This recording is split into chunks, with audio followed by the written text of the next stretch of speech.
समझिए कि हमारी जो इंडस्ट्री है ये लोगों से कनेक्टेड इंडस्ट्री है। हम जिस मार्केट में काम करते हैं वो लोगों का मार्केट है। मतलब हमें दिन रात लोगों के संपर्क में रहना, ये बात अनिवार्य है। ये सबसे पहला सिद्धांत है कि आपको लोगों के साथ अच्छा रिश्ता बनाना ये बहुत ही जरूरी है। ये उसी प्रकार जरूरी है जैसा आपको भोजन बहुत जरूरी है। आपको हर हफ्ते कुछ नए दो चार दोस्त बनाने हैं। आपको रोज आपका जो शेड्यूल है वो बनाना ही बनाना है कि जैसे रोज आपको 5 कॉल आपके होने चाहिए। कम से कम अगर आप फुल टाइम है तो 4 विजिट आपकी होनी चाहिए। हर हफ्ते मिनिमम आपकी 1 2 या कम से कम 4 आईडी आपकी होनी ही होनी चाहिए। अब वो करने के लिए जो जो आपको मटेरियल चाहिए वो मटेरियल आपको किताबों से, यूट्यूब से, आपके सीनियर से, ट्रेनिंग से और ये जूम मीटिंग के माध्यम से या और एक्स्ट्रा जिससे भी आपको ठीक लगे, लेकिन आपको उस चीज का नॉलेज देना ही पड़ेगा कि हमें फोन कैसे करना है, हमें जूम मीटिंग कैसे लेना है, हमें प्लान कैसे दिखाना है, हमें प्रोडक्ट के बारे में कैसे बात करनी है, कंपनी के बारे में क्या बताना है। तो ये सब कुछ आपको जानकारी देना बहुत बहुत जरूरी है। जैसे कि पहली जानकारी जो होती है कि हमें अपनी एक लिस्ट बनानी होती है। अब लिस्ट बना 3 4 फार्मूले हैं। जनरली देखा जाए तो हर कंपनी ये बोलती है कि जो फ्रेंड्स का जो फार्मूला है FRIENDS, इस फार्मूले में बनाइए। लेकिन समर्थ में बहुत का आसान, जो हमारे परिवार सर है उन्होंने बहुत का आसान तरीका बताया इस लिस्ट बनाने का।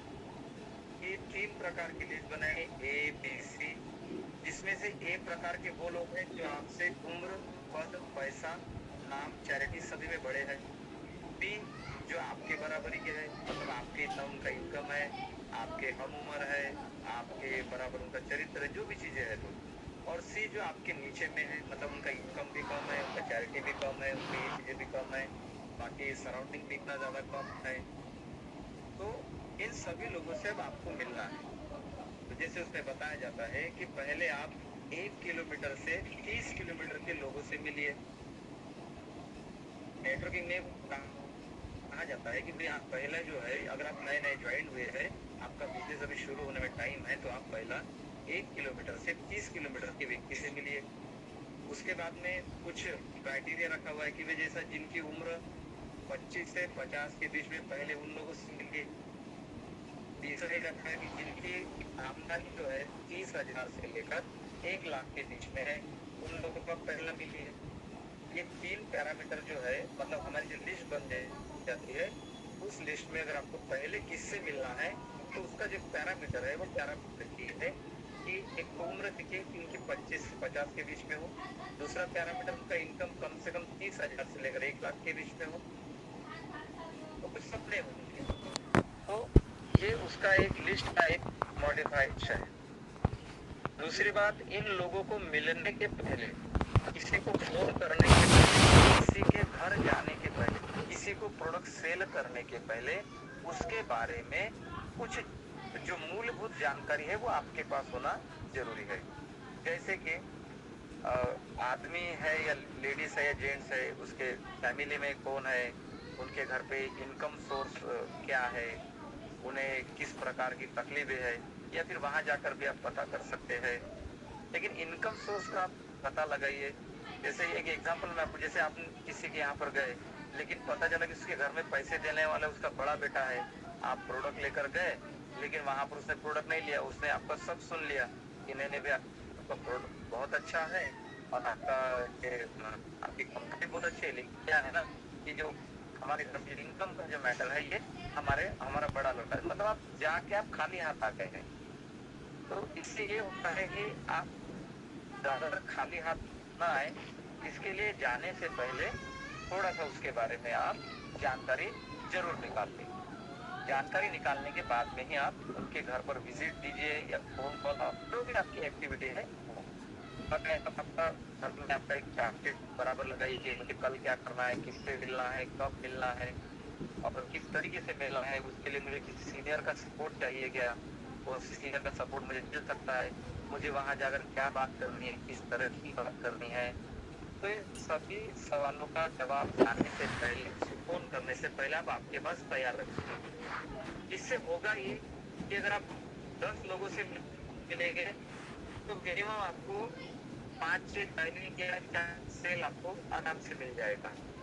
मैंने मैं आपसे बात कहा है कि ये एकदम बिल्कुल उसका रजिस्टर्ड या मार्किंग करके रखो, ऐसा नहीं हो सकता है। कुछ इसमें ऊपर नीचे भी हो सकता है, लेकिन जो स्टडी मैंने किया है ऐसा है कि जब इस प्रोसेस से जब आप चलेंगे तो उससे क्या है कि आपका रिजल्ट का जो रेशियो है वो बढ़ जाएगा।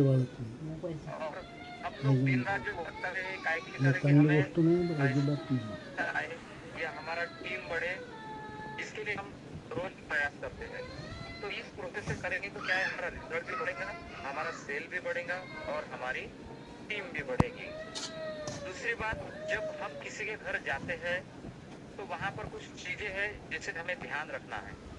जैसे कि अगर आप किसी के घर जाते तो उसके घर जाने के पहले अगर आप अपलाइन को लेकर जाते हैं तो आपके अपलाइन को सब कुछ बताइए कि सर ये व्यक्ति मेरा रिलेशन में ये है, मतलब मित्र है, मेरा रिश्तेदार है, ये जो भी है उसके बारे में थोड़ी बहुत जानकारी आप दीजिए आपके सीनियर को और उन्हें बताइए कि भाई सर ऐसा ऐसा विषय है, ऐसी ऐसी बात है, आपको इसको इस तरीके से हैंडल करना है। जब आप उस व्यक्ति के घर जब आप जा रहे हैं, चाहे ज्वाइनिंग के लिए जाइए या सेलिंग के लिए जाइए, तो पहले उस व्यक्ति के बारे में आपके सीनियर को बताइए कि सर ये मेरे अंकल है, इनका ये व्यापार है, इनका ऐसा ऐसा रुतबा है, इनका ऐसा ऐसा व्यवहार है, बहुत अच्छे है। लेकिन आपके सीनियर की हाइट हमेशा उस कस्टमर से या उस डिस्ट्रीब्यूटर से आपको ऊपर बढ़ानी है। भाई ये हमारे सीनियर है, इनके कारण आज इतने लोग इनकम कमा रहे हैं, इतना सारा इनका रिजल्ट है, इस तरह से आप उनका बढ़ाई कर सकते हैं। तो ये कुछ बातें जो है, जैसे उनके मोबाइल बंद करवाना है, आपको टीवी बंद करवाना है, वहाँ पर अगर कुछ बच्चे खेल रहे हो तो उनको किस तरह से आप लोग मैनेज कर सकते हैं। तो ये सारी चीजें जो है आपको जब आप अप्रोच जब करते हैं, जब किसी के घर जाते हैं, तब आपको ये करना बहुत जरूरी है। ध्यान रखिए कि आपका जो प्रेजेंटेशन है मिनिमम 15 से 16 मिनट के अंदर हो जाना चाहिए या हार्डली हार्ड 25 मिनट, इससे ज्यादा ना करें। क्योंकि जब अब व्यक्ति कोई ज्वाइन करने वाला होता है तो ये सोचता है कि एक ज्वाइनिंग व्यक्ति के लिए इतना कुछ बोलना पड़ता है और इतना कुछ समझाना पड़ता है, तो एक नेगेटिव मैसेज जाता है। तो जितने कम शब्दों में हम लोग प्रेजेंटेशन करेंगे या जितने कम शब्दों में हम क्लोजिंग करेंगे उतना बेहतर रहेगा। क्लोजिंग के बाद में कुछ ऑब्जेक्शंस आते हैं, जैसे कुछ बोलते लोग मेरे पास पैसा नहीं है, मैं थोड़ा सोच के बताऊंगा, या मैं कल बताऊंगा, या मैं अगले महीने ज्वाइन करूंगा, या वो बोलता है मेरे पास समय नहीं है। ऐसे कुछ छोटे मोटे ऑब्जेक्शन आ सकते हैं, तो इनका अच्छे से आप स्टडी करके जाइए। इनके लिए बहुत सारी बुक्स, बहुत सारे सेमिनार, जैसे मैंने पहले बताया जूम वगैरह सब कुछ अवेलेबल है। आपको सिर्फ स्टडी करना है। मैं आपको सिर्फ जो सिलेबस है मैं उसके बारे में आपको छोटा छोटा जानकारी दे रहा हूँ। तो ये जो ऑब्जेक्शन होते हैं और इस तरह से जब आप कस्टमर क्लोज करते हैं तो सबसे मेन है पैसा मांगना। मैंने एक चीज देखा है, यहाँ बैठे हो सकते सभी लोग नहीं करते होंगे, लेकिन ज्यादातर लोग ऐसा कि हम प्रोडक्ट के बारे में बता देते हैं, कंपनी के बारे में बता देते हैं, लेकिन पैसा नहीं मांगते। वो बोलता है मैं ठीक है सोच के बताऊंगा, तो हम लोग बोलते ठीक है बताइए आप हिसाब से। लेकिन हम लड़ते नहीं, हमारे पैसे के लिए हम लड़ते नहीं। क्यों? क्योंकि बहुत से ट्रेनिंगों में ये भी सिखाया जाता है, मैं वो गलत है ऐसा मेरा कहना नहीं है, लेकिन नहीं ठीक है उसके हिसाब से नहीं। अगर आप इतनी दूर गए हैं तो आप आपके हक के लिए लड़ सकते हैं, क्योंकि आपने वहां तक जाने का जो मेहनत दिया है, उसको समझाने का जो मेहनत दिया है, आपके लीडर के आपने जो वहां पर जो तारीफ की है या उन्होंने जो आपको समय दिया है, उसका मूल्यांकन होना ही चाहिए। इसके लिए आपको आपके भाव पर, आपके पैसों के लिए आपको लड़ना ही चाहिए, क्योंकि आप पैसा कमाने के लिए वर्किंग कर रहे हैं। आप काम करने के लिए पैसा नहीं कमा रहे, तो काम करके पैसा कमाना चाहते हैं। तो ये कुछ जो मोटी मोटी बातें हैं, ये इस हमारी इंडस्ट्री में ये बहुत जरूरी है। हमें सस्पेक्टिंग से लेकर प्रोस्पेक्टिंग, क्लोजिंग, नेगोशिएशन और क्लोजिंग, इन सभी मुद्दों पर अच्छे से स्टडी करना है। तब आप एक कमांडर और आप एक योद्धा बन जाते हैं, आप एक सैनिक बन जाते हैं। फिर आप चाहे कैसा भी कस्टमर हो, चाहे कैसा भी पेशेंट हो, आप उससे लड़ सकते हैं और आपकी जीत पक्की कर सकते हैं। हो सकता है, तो मैंने बताया ये कुछ कुछ बारीक सारी जो चीजें है, किसी ने की होगी, किसी ने नहीं की होगी, किसी को पता होगा या किसी को नहीं पता होगा। ये भी हो सकता है कि जो प्रोसेस मैंने बताया शायद किसी को पसंद आ सकती है, किसी को पसंद नहीं आ सकती।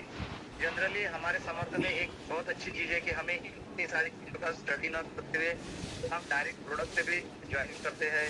ज्यादातर सभी लोग हमारे यहाँ प्लान की बजाय प्रोडक्ट से आए हैं, लेकिन प्रोडक्ट से भी जो कनेक्ट करने के लिए आपको इन बातों का ध्यान रखना ही पड़ेगा, क्योंकि अगर आप यहाँ से 50 किलोमीटर कहीं दूर जा रहे हैं और अगर आपको पता ही नहीं कि वो आदमी लेने वाला है या नहीं लेने वाला है या उसके घर में पैसे डिसीजन को लेने वाला है, तो क्या होगा कि आप जाएंगे और वहां से खाली हाथ आ जाएंगे।